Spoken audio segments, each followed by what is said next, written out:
নমস্কাৰ, মই আয়ুষ। আজি হৈছে 9 ফেব্ৰুৱাৰী দেওবাৰ। দিনটোৰ কেইটামান গুৰুত্বপূৰ্ণ খবৰ লৈ আহিছো। প্ৰথম খবৰটো হৈছে বিটিচিৰ নিৰ্বাচন খেলিব বিপিএফৰ 8 গৰাকীকৈ প্ৰাক্তন বিধায়কে।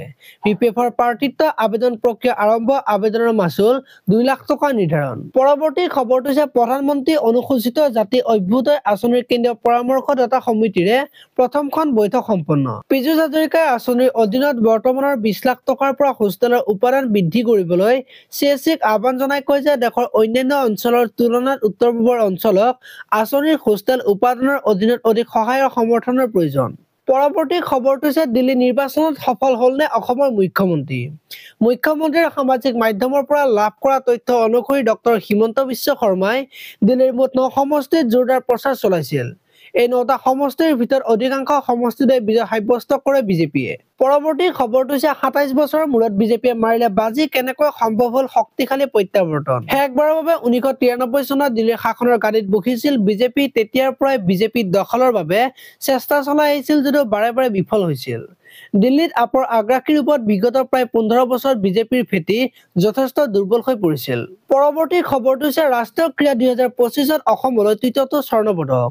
লনবলত মহিলাৰ দ্বৈত শাখাত অসমে লাভ কৰে স্বৰ্ণ পদক। নয়নমণি শইকীয়া আৰু বনগীতা হাজৰিকাই আজৰিলে সোণৰ পদক। পৰৱৰ্তী খবৰটো হৈছে বিপদৰ আগজাননী পাই দিল্লী সচিবালয়ত আপৰ নেতা মন্ত্ৰীৰ হুৱাদুৱা। বিনা অনুমতিত সচিবালয়ৰ পৰা এখন কাগজো বাহিৰলৈ নিনিবলৈ কঠোৰ নিৰ্দেশ জাৰি প্ৰশাসনিক বিভাগৰ। পৰৱৰ্তী খবৰটো হৈছে আমি সৰ্বতোপ্ৰকাৰে দিল্লীবাসীৰ সেৱা কৰিবলৈ যত্ন কৰিছিলো, এই পৰাজয় আমি স্বীকাৰ কৰিছো।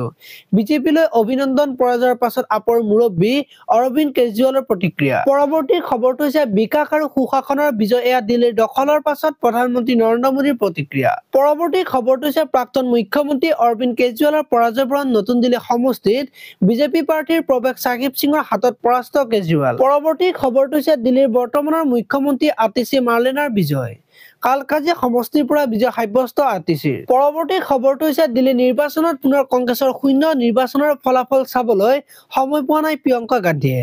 ক'লে মই এতিয়ালৈকে নিৰ্বাচনৰ ফলাফল চোৱা নাই। পৰৱৰ্তী খবৰটো হৈছে নতুন আয়কৰ বিধেয়কত অনুমোদন কেন্দ্ৰীয় কেবিনেটৰ।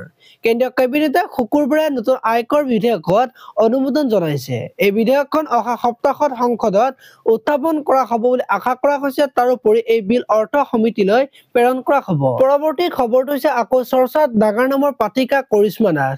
নাম প্ৰদৰ্শনৰ মাজতে ছচিয়েল মিডিয়াত ভাইৰেল এটা বিশেষ ভিডিঅ' নিমিষতে বিয়পি পৰিছে কৰিশ্মাৰ ভিডিঅ'টো।